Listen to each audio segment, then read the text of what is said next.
আমাকেও দিয়ে ভাঙিয়েছে অনেক মুর্শিদাবাদ জেলা পরিষদ। কিন্তু আপনি তো মোটামুটি তৃণমূলের কেউ নেই, শূন্য, সেখান থেকে জেলা পরিষদ দখল করেছেন। 14টা এমএলএ কেউ না। আর অদ্ভুত দলবদল এ রাজ্যে রাজনীতিতে আর নতুন নয়। কখনো তৃণমূল ছেড়ে বিজেপিতে, কখনো বিজেপি ছেড়ে তৃণমূলে যোগদানের ছবি কার্যত স্বাভাবিক ঘটনায় পরিণত হয়েছে। তবে দলবদলের এই ঢল পশ্চিমবঙ্গে মূলত শুরু হয়েছিল তৃণমূল ক্ষমতায় আসার পর। বাম কংগ্রেসের গড় মালদা, মুর্শিদাবাদের মতো জেলায় বিরোধী শিবিরে ভাঙন ধরিয়ে তৃণমূলকে শক্তিশালী করার নেপথ্যে শুভেন্দু অধিকারী অন্যতম কারিগর ছিলেন বলে সেই সময় অভিযোগ উঠত। এবার এবিপি আনন্দকে দেওয়া সাক্ষাৎকারে তা নিয়ে প্রথমবার মুখ খুললেন বর্তমান বিরোধী দলনেতা।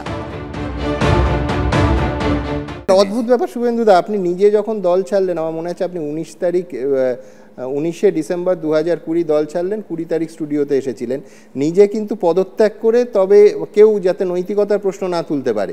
কিন্তু আপনি যখন তৃণমূলের হয়ে একটার পর একটা জেলা পরিষদ খালি করে দিতেন, কেউ পদত্যাগ করতো না।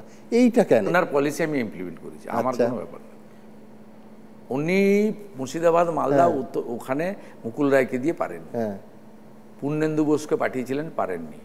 ইন্দ্রনীল সেনকে কিছুদিন পাঠিয়েছিলেন, পারেননি। অনেক টেস্ট করেছেন।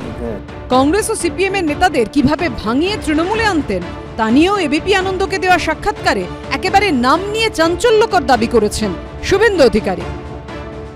আপনি কি করে করলেন? পয়সা দিয়ে, টাকা দিয়ে? না, আমি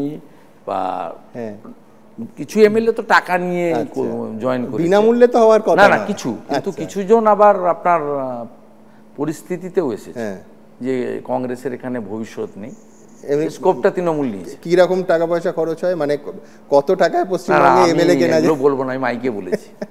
আমি সায়নী সিংহ রায় কত টাকা নিয়েছে, আপনার আশিস মার্জিত কত নিয়েছে, কানাই মণ্ডল কত নিয়েছে, জলঙ্গির রেজ্জাক কত নিয়েছে, আমি বিভিন্ন সময় বলেছি। এইসবগুলো কথা পুরো অর্থহীন, এই কথার কোনো মূল্য নাই। এইগুলো উনি বলছেন তো ওনার কথা, এই কথার কোনো গুরুত্ব নাই, এই কথার সম্পূর্ণ বিরোধিতা করছেন। পাগলামি ছাড়া কিছুই না। মমতা ব্যানার্জির সঙ্গে কথা হয়ে এর মাঠে, ব্রিগেডের মাঠে আমার জামায় এই হতো যোগদান, কাউরির সঙ্গে আলোচনা হয়নি, আমি একাই ছিলাম। আপনার সঙ্গে যে আর্থিক অভিযোগ, সেই অভিযোগটা কি আপনি স্বীকার করছেন? না, আর নিশ্চিত জেনে এই সমস্ত কথাবার্তা বলছে। ভাবমূর্তি নষ্ট করার পরিকল্পনা নিয়ে তো বিজেপি গভর্নমেন্টেরও করছে, সবটা নিয়ে তো ভাবমূর্তি নষ্ট করছে। মাথায় ছিটফিট হয়েছে, এছাড়া কি বলা? পাগল ছাড়া কথা কেউ বলে?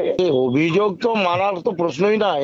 মাতাল ছাড়া বা গাঁজা খাওয়া লোক ছাড়া এরকম কথা বলতে পারে না। পাগলে কিনা বলে, পাগলে কিনা খায়। ও বিজেপির কাছে বিক্রি হয়েছে বলে সবাই বিক্রি হবে? শুভেন্দু অধিকারীর দাবি প্রসঙ্গে প্রতিক্রিয়া চাওয়া হলে তৃণমূলের রাজ্য সম্পাদক সায়নী সিংহ রায় বলেন, না শুনে কিছু বলবো না। এরপর শুভেন্দু অধিকারীর মুখে উঠে এসেছে কান্দির বিধায়ক অপূর্ব সরকারের নাম, যিনি কংগ্রেস ছেড়ে তৃণমূলে যোগ দিয়েছিলেন।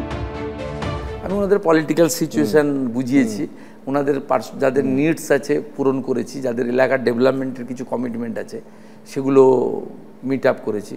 তার মানে শুভেন্দু অধিকারী অপূর্ব সরকার তার পলিটিক্যাল নিড ছিল, তাকে লোকসভায় লড়াতে হবে, লড়িয়েছি।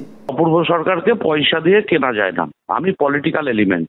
উনাকে বলতে চাই সম্মানের সাথে, আমার পায়ে ধরে উনি দাঁড় করিয়েছেন আমাকে। আমার কোনো পলিটিক্যাল কোনো ডিমান্ড ছিল না যে ভোটে দাঁড়াতে হবে। যদি উনি তর্ক করতে চান, ওয়েলকাম, মঞ্চ বাঁধুন, অপূর্ব সরকার থাকবে। 60-এর দশকে বাংলার ফুটবল ক্লাবগুলিতে দলবদল ছিল চর্চার বিষয়। এখন খেলার ময়দান ছেড়ে সেই ইস্যু আলোচ্য হয়ে উঠেছে রাজনীতিতে। এবিপি আনন্দ।